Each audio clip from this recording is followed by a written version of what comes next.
아프리카 밀림지대에 파견된 한 병사가 있었습니다. 그 병사가 소속된 부대는 밀림 한가운데에서 적들에게 포위되어서 모두가 다 그 자리에서 전사하고 말았습니다. 6개월의 시간이 지나고 사람들은 모두가 다 그곳에서 다 죽임을 당했을 거라고 생각하던 그때에 그 병사 한 사람이 그 밀림을 헤치고 당당히 걸어 나와서 구조가 되었습니다. 구조가 된 그의 손에는 지도 한 장이 들려져 있었습니다. 사람들은 생각했습니다. 아, 저 사람은 밀림의 지도를 가지고 있어서 구조가 되었구나라고 생각했지만 그가 들고 있는 지도를 펼쳐 보았는데 그 지도는 밀림의 지도가 아니고 영국의 지하철 노선도였습니다.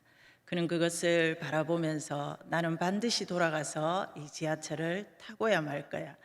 그 손에 들려졌던 그 지하철 노선도가 그에게 희망이 되었고 그 희망이 그를 살린 것이었습니다.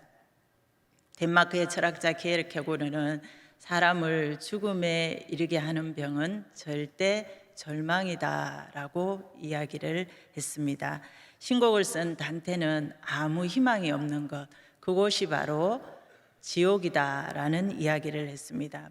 이 이야기는 우리가 어떤 환경 가운데 있는가가 중요한 것이 아니라 우리가 어떤 환경 가운데 있다 할지라도 오늘 주보에 그려진 그림처럼 우리가 절망과 희망 가운데 무엇을 우리가 부여잡는가 하는 것이 우리를 살게 한다는 것을 이야기해 주고 있습니다. 그래서 사람들은 누구나 희망 가지고 행복하게 이 땅의 삶을 살아가기를 원합니다. 하지만 우리를 둘러싼 모든 환경들은 우리에게 희망보다는 불안과 두려움을 가져다 줍니다.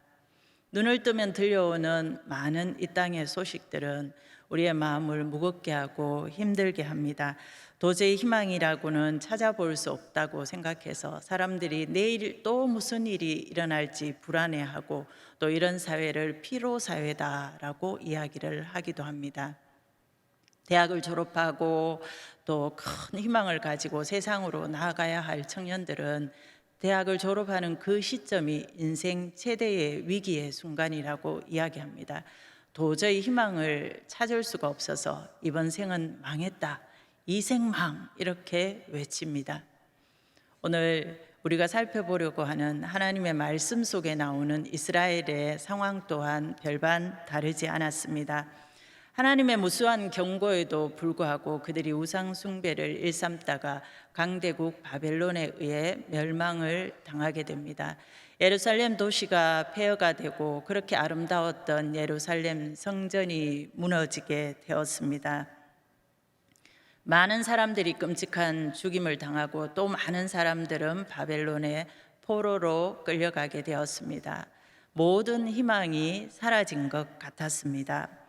하나님께서 자기들을 용서해 줄 것 같지도 않았습니다. 하나님이 용서해 주신다 한들 저 막강한 바벨론이 멸망할 것 같지도 않았습니다. 또 어떤 나라가 나타나서 그 막강한 바벨론을 멸망시킨다 한들 이 공짜 인력인 자기들을 포로에서 풀어줄 것 같지도 않았습니다. 아무리 인간적인 생각을 해보아도 고향으로 돌아갈 희망이 없어 보였습니다. 이렇게 절망 가운데 있는 이스라엘 백성들을 향하여서 하나님께서 오늘 이사야 선지자를 통하여서 그들에게 희망을 선포하고 있습니다. 하나님께서 주신 희망의 말씀, 오늘 말씀 12절, 13절 말씀입니다. 너희는 기쁨으로 나아가며 평안히 인도함을 받을 것이요 산들과 언덕들이 너희 앞에서 노래를 바라고 들의 모든 나무가 손뼉을 칠 것이며 잣나무는 가시나무를 대신하여 나며 화석류는 찔레를 대신하여 날 것이라. 이것이 여호와의 기념이 되며 영원한 표징이 되어 끊어지지 아니하리라 라고 말씀하십니다. 심판과 고통을 상징하는 가시나무와 찔레가 뽑혀지고 축복과 평안의 상징인 잣나무와 화석류가 그곳에서 자라게 될 것이다 말씀하십니다. 너희들의 절망이 변하여서 희망이 될 것이라 선포하고 계십니다. 세 번역으로 제가 다시 한번 읽어보겠습니다. 참으로 너희는 기뻐하면서 바벨론을 떠날 것이며 평안히 인도받아 나아올 것이다. 산과 언덕이 너희 앞에서 소리 높여 노래하며 들의 모든 나무가 손뼉을 칠 것이다. 가시나무가 자라던 곳에는 잣나무가 자랄 것이며 찔레나무가 자라던 곳에는 화석류가 자랄 것이다. 이것은 영원토록 남아 있어서 주님께서 하신 일을 증언할 것이다 라고 기록이 되어 있습니다.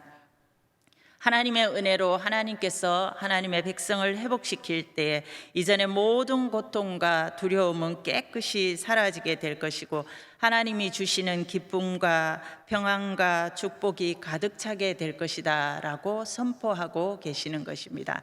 그러면서 하나님께서 6절과 7절의 말씀에 보면 희망의 근원이 되시는 하나님께로 돌아올 것을 촉구하고 계신 모습을 보게 됩니다. 우리가 하나님께로 돌아간다는 것은 무엇을 의미하는 것일까요? 성경 곳곳에서는 우리로 하여금 돌아오라 돌아오라 라는 말씀을 많이 하고 있습니다.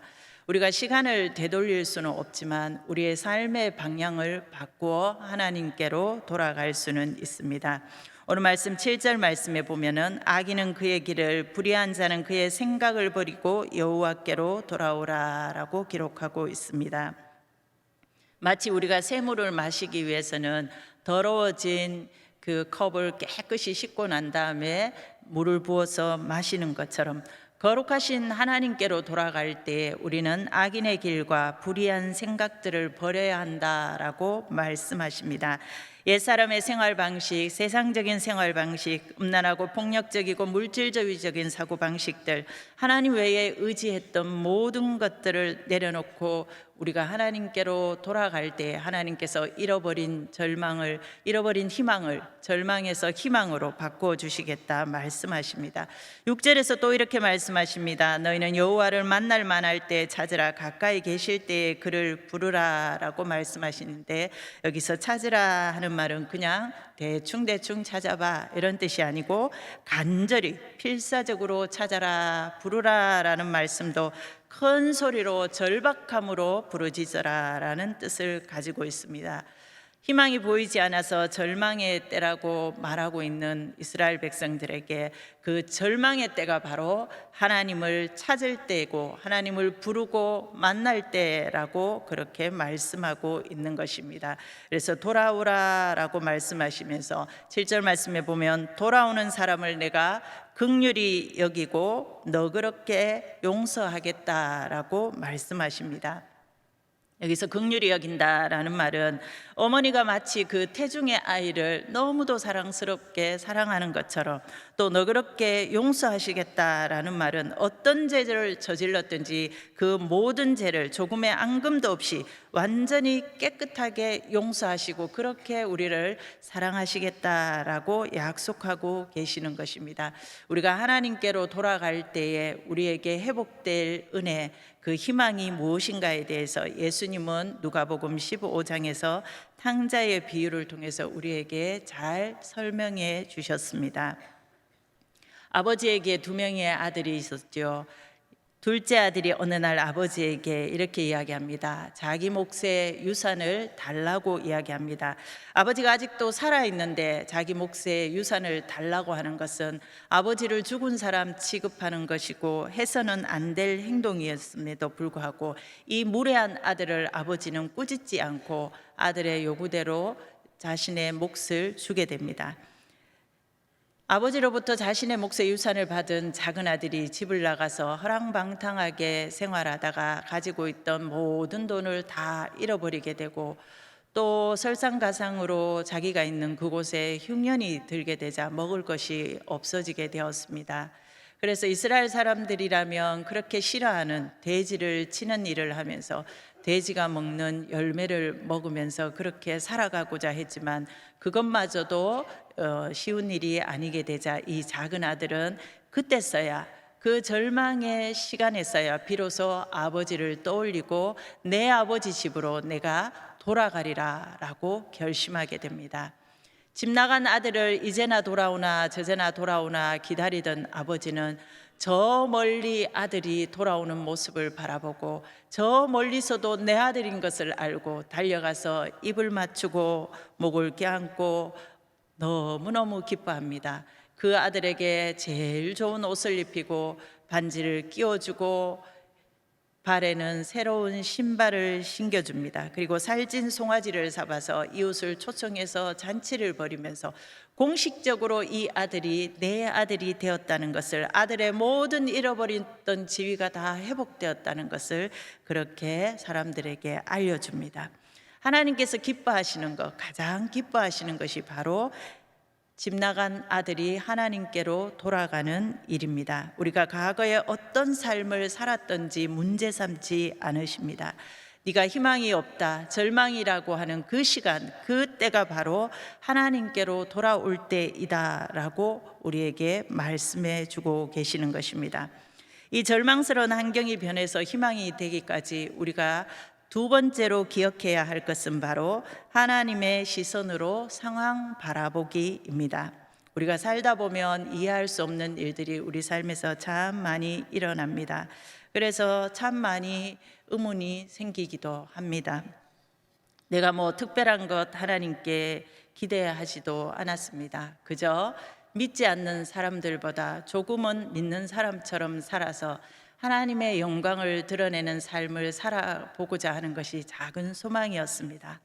예수님 믿으면 저처럼 복 받아요, 이렇게 저도 당당하게 전도하고 싶었습니다. 그런데 내 꼬라지를 보면 그런 말이 도무지 나오지 않습니다. 하나님을 안 믿는 것도 아닙니다. 하나님을 안 사랑하는 것도 아닙니다. 그런데요, 하나님, 왜 꼭 이런 방법을 사용하셔야만 하는 것입니까? 왜 꼭 저여야만 하는 것입니까? 이런 마음이 들 때가 있습니다. 펼쳐진 현실 속에서 흔들리는 마음을 감출 수 없을 때가 있습니다. 이스라엘 백성들의 마음이 바로 그러했습니다. 그런 이스라엘 백성들을 향하여서 하나님 말씀하십니다. 오늘 8절과 9절 말씀해 보니까 이는 내 생각이 너희의 생각과 다르면 내 길은 너희의 길과 다름이니라. 여호와의 말씀이니라. 이는 하늘이 땅보다 높음 같이 내 길은 너희의 길보다 높으며 내 생각은 너희의 생각보다 높음이니라 라고 말씀하십니다. 하늘이 땅보다 높은 것처럼 하나님의 길과 하나님의 생각은 인간의 생각과 길과 다름이다라고 말씀하십니다. 우리는 삶에서 참 내 생각과 내 길과 다른 하나님을 만날 때가 많이 있습니다. 다음 세대 여름 사역이 계속 진행이 되고 있는데요. 제가 맡고 있는 소망부도 7월 둘째 주에 여름 성경학교를 진행했습니다. 성경학교를 계획하면서 선생님들이 얼마나 많이 함께 참여할 수 있는가 조사를 해보았더니 많은 사람들이, 많은 선생님들이 이런저런 일로 함께 할 수 없다라고 했을 때 표현은 하지 않았지만 제 마음이 참 무거웠습니다. 그런데 저를 더 힘들게 한 것은 성경학교 주제였습니다. 예수님의 이야기를 들으면서 예수님이 죽은 나사로를 살리고 병든 자를 고치는 그 이야기를 아이들과 함께 나누면서 얼마나 우리 하나님이 위대하신지, 우리 예수님이 얼마나 놀라우신 분이신가를 이야기해야 하는 것입니다. 일평생 끝나지 않는 장애를 안고 살아가야 하는 아이들에게 하나님이 병을 고치셔서 죽은 자를 살리셔서 이렇게 설교하는 것이 얼마나 힘든 일인지 여러분들은 모르실 겁니다. 그런 설교 제목이 제 앞에 놓여질 때마다 제 마음이 너무너무 무겁고 하나님이 원망스러울 때가 참 많이 있습니다. 그래서 제가 성경학교를 시작하면서 제 마음 안에 표현하지 않은 작은 기도의 제목을 하나 가지고 있었습니다. 하나님, 우리 아이들 참 힘든 거 아시죠? 그런데 제목이 놀라운 예수님을 전해야 된대요. 어디서 놀랄까요, 예수님? 한 명의 아이만이라도 그 기도 제목이 이루어지게 해주세요. 저 소망부에서 기적이 일어나게 해주세요. 제 한 가지의 소원이었습니다. 그래서 우리 환경부터 우리가 좀 놀랍게 한번 이번에는 꾸며보자 라고 의논을 했습니다.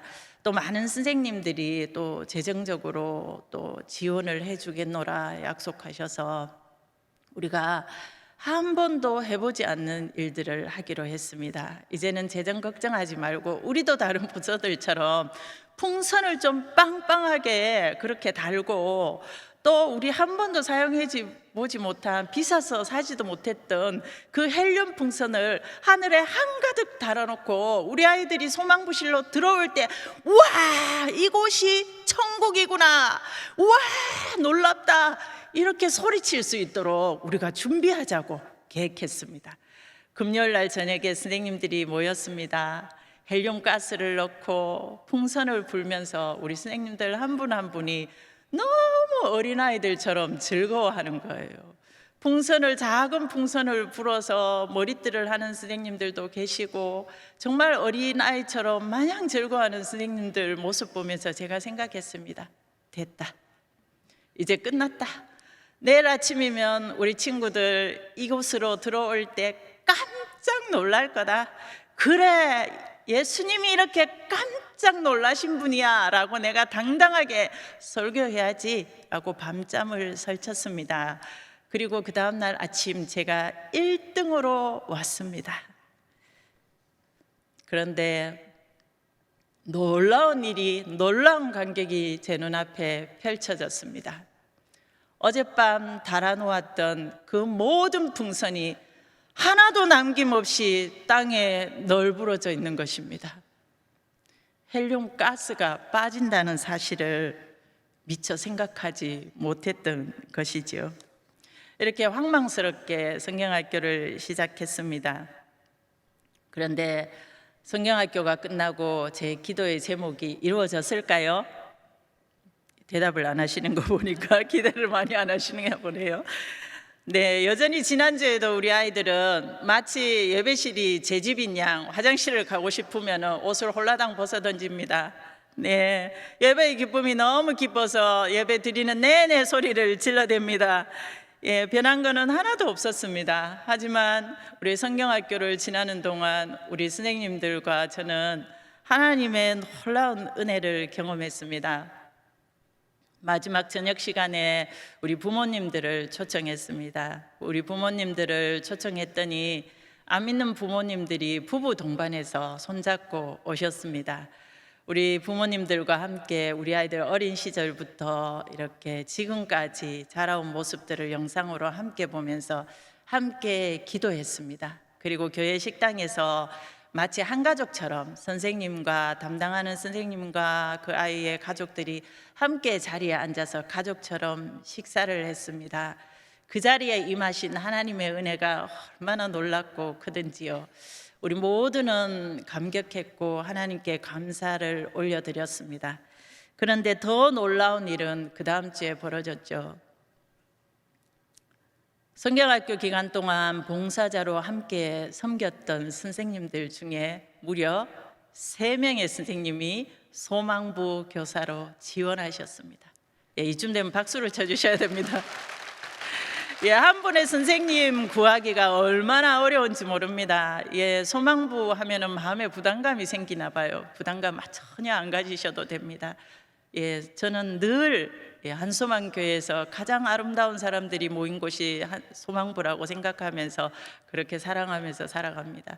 그 3명의 선생님들 중에는 한 분은 3년 전에 코로나가 시작할 때 건강이 너무 안 좋아서 멀리 이사를 가신 선생님도 계십니다. 여전히 삶의 터전은 그곳에 있지만 주일 아침이면 2시간을 넘게 달려서 소망부의 교사로 다시 오겠노라고 결단하셨고 지금까지 오고 계십니다. 성경에는 사도 바울이 이렇게 기도했습니다. 하나님, 내 육체에 가시는 하나님을 전하는데 방해물입니다. 하나님, 이 육체의 가시를 제하여 주시옵소서. 하나님, 제가 멋진 모습으로 하나님을 전해야 우리 하나님 살아계시다고 제가 증거할 수 있는데 하나님, 저에게 너무 큰 문제가 있습니다. 큰 기도 제목이 있습니다. 하나님, 이 기도 이루어 주십시오 라고 기도했습니다. 그러나 3번의 간절한 기도에도 하나님은 그 기도를 응답하지 않으셨습니다. 오랜 시간이 지난 후에 사도 바울이 고린도후서 12장 9절에서 이렇게 고백합니다. 내 은혜가 내게 족하도다. 이는 내 능력이 약한 데서 온전하여 짐이라 라고 고백합니다. 바울은 도리어 자신의 약한 것을 기뻐하고 약한 것을 내가 자랑하리라 그렇게 고백하고 있는 모습을 보게 됩니다. 우리가 현실을 바라보고 희망이 없다고 절망이라고 생각할 때 하나님은 그곳에서 희망을 선포하십니다. 내 생각은, 내 길은 너희가 생각하는 길과 생각보다 높음이니라. 그러니 나에게로 돌아오라 말씀하십니다.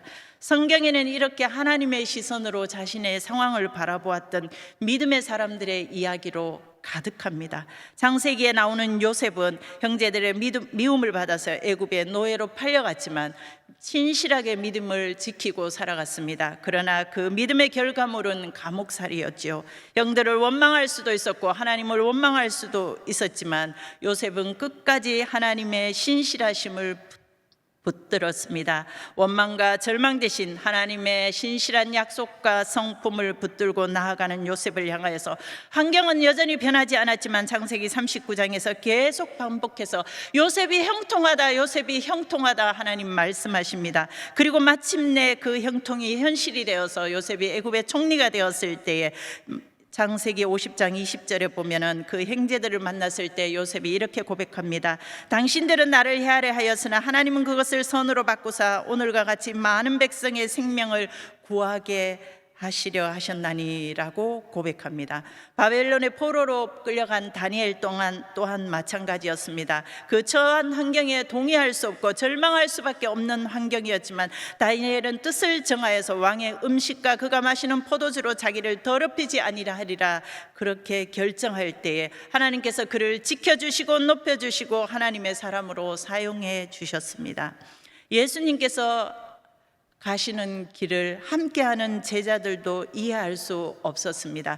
세상은 끊임없이 수단과 방법을 가리지 말고 쟁취하여라, 높아져라, 올라가라, 그것이 성공이다, 그곳에 희망이 있다 라고 말하고 있지만 예수님이 가는 길은 내려가는 길이었고 자신을 드러내지 않는 길이었고 십자가의 길을 걸어가는 그 예수님을 이해할 수 없어서 모든 제자들이 다 떠나버렸지만 하나님께서는 그 절망의 십자가를 통하여서 희망을 만들어내셨고 십자가의 죽음을 통하여서 우리의 구원을 성취해 주셨습니다. 굴곡이 많았던 이스라엘의 역사 속에 하나님께 쓰임받았던 믿음의 사람들 이야기 속에는 우연히 일어난 것 같지만 그 속에는 하나님의 놀라운 섭리가 계셨고 우리의 생각과 다른 하나님의 길과 생각이 그 속에 있었다는 것을 우리는 알 수 있습니다. 일본에서 동경의대 명예교수로 있는 요로 다케시라는 사람은 바보의 벽을 넘어서라는 자신의 책을 통해서 이런 말을 했습니다. 인간의 뇌 속에는 상대방과의 소통을 가로막는 바보의 벽이 있어서 알고 싶지 않은 것, 듣고 싶지 않은 정보를 스스로 차단해 버린다라고 쓰고 있습니다. 우리 안에 이런 바보의 벽이 있지는 않을까요? 내가 이해할 수 없는 하나님, 내가 알 수 없는 하나님은 하나님이 아니다라고 차단해버리는 바보의 벽은 우리 안에 없는지 우리 자신을 살펴보았으면 좋겠습니다. 나이가 들고 경험이 많을수록 경계해야 할 것이 바로 내 생각과 내 경험과 고정관념에 갇히지 않는 것입니다. 믿음의 생활 또한 이와 마찬가지라고 생각합니다. 예레미야서 3장 30절에는 이렇게 이야기합니다. 주께서 인생으로 고생하게 하시며 근심하게 하시면 본심이 아니니라 라고 말하고 있습니다. 나는 절망했습니다, 희망이 없습니다 라고 생각하는 이스라엘 백성들을 향하여서 그것이 끝이 아니다, 희망이 있다, 아직도 희망이 있다, 하나님께로 돌아와라, 하나님의 시선으로 너의 상황을 바라보아라 라고 말씀하십니다.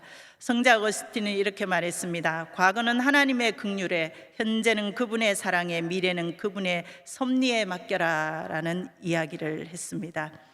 절망스러운 환경이 변하여서 희망이 될 때까지 우리가 세 번째로 기억해야 할 것은 바로 하나님의 약속의 말씀 붙들기입니다. 오늘 말씀 10절과 11절을 보면 이렇게 기록이 되어 있습니다.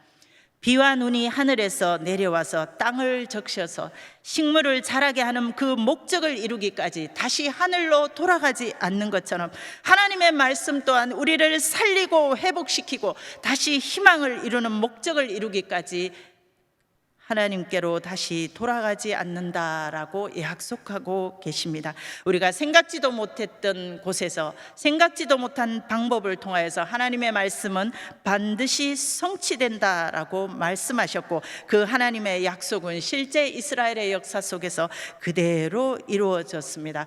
때가 참에 절대로 무너질 것 같지 않았던 그 강대국 바벨론이 페르시아에 의해서 멸망을 당하게 되고, 이방인 고레스 왕의 마음을 하나님께서 감동시키셔서 그 포로에서 해방되어 고향으로 돌아오게 되었던 것입니다. 하나님이 작정하신 그날과 그때와 그 시간에 세계 제국의 패권이 바뀌었고, 여호와께서 선지자를 통하여서 말씀하셨던 그 약속의 말씀은 그대로 현실 속에서 이루어졌습니다. 우리는 중요한 일이 있을 때 약속을 합니다. 계약서도 쓰고 도장도 찍고 지장도 찍고 반드시 지키겠노라 혈서를 쓰기도 합니다. 하지만 인간의 약속은 환경이 변하면 대부분 그 약속은 깨어집니다.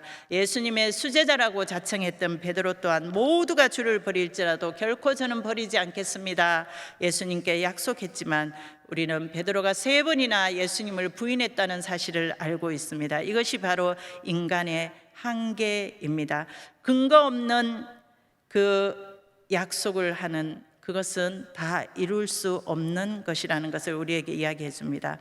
나치의 아우슈비츠 수용소에서 1944년도 성탄절부터 1945년 새해가 이루어지는 그 일주일 동안에 사망률이 급격히 증가했다고 합니다. 그 이유를 조사해 보았더니 사람들이 성탄절이 다가오자 막연한 희망과 기대로 들떠 있었다고 합니다. 이 성탄절이 지나면 우리에게 사면의 소식이 들릴 거야, 이렇게 헛된 희망을 안고 막연한 기대를 가지고 있다가 그것이 현실이 되지 않자 밀려오는 절망감에 신체가 저항력을 잃고 일시에 무너져 버려서 그 새해가 되는 그 한 달 어간의 사망률이 급격히 증가했다고 합니다.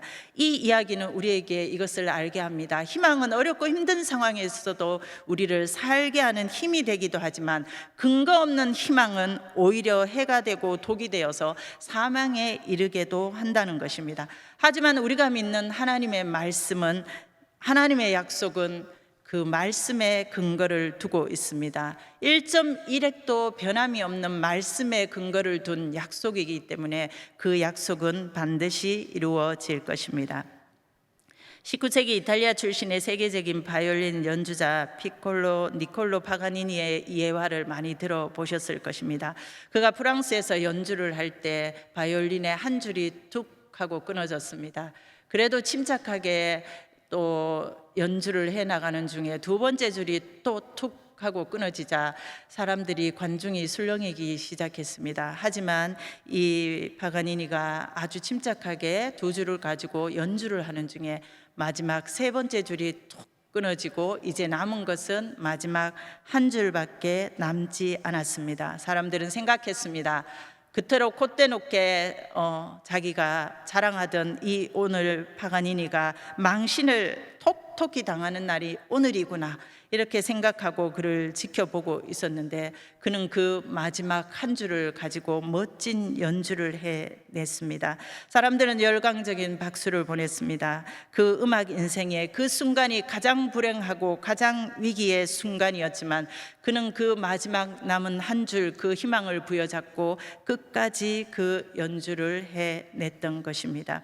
우리 인생도 살아가면서 우리가 의지했던 하나 둘 줄이 끊어질 때가 있습니다. 물질의 줄이 끊어지고, 건강의 줄이 끊어지고, 직장의 줄이 끊어지고, 인간관계의 줄도 끊어지고, 사업의 줄도 끊어지고, 자녀의 줄이 끊어지고, 오늘 이 하루를 살아가는 것이 고통이고 희망이 없다, 절망 속에 몸부림칠 때가 있습니다. 그러나 결코 끊어지지 않은 한 줄, 하나님이 우리 가운데 계신다면 우리에게는 아직 희망이 있습니다. 끊어진 마지막 남은 한 줄을 파가니니가 가지고 그것을 희망을 연주했던 것처럼, 우리의 모든 인생이 하나님 손에 들려 있기만 한다면 무에서 유를 창조하실 수 있는 그 창조주 하나님께서 우리가 생각지도 못한 길과 생각지도 못한 방법으로 우리를 희망으로 인도해 가실 것입니다. 희망의 신학자 몰트만은 이렇게 이야기했습니다. 이 세계가 희망을 가졌든 못 가졌든 우리는 하나님의 희망을 품고 살아가는 사람이다 라고 말했습니다. 오늘도 하나님의 손에 모든 것 맡겨드리며 우리 인생의 방향을 하나님께로 되돌리고 우리 희망을 약속하신 그 약속의 말씀 부여잡고 하나님의 시선으로 우리의 상황을 바라보며 힘차게 승리하며 살아갈 수 있는 저와 여러분 될 수 있기 바랍니다. 기도하겠습니다. 힘들고 어려운 시간 살아가는 우리를 하나님의 희망으로 초대해 주시는 참 좋으신 하나님 아버지 감사합니다. 오늘 주신 말씀 기억하면서 어떤 상황 속에서도 하나님의 시선으로 상황을 바라보며 하나님의 약속의 말씀 부여잡고 우리 삶의 방향을 하나님께로 되돌릴 수 있는 우리 모두가 되게 하여 주시옵소서. 예수님의 이름으로 기도드립니다. 아멘.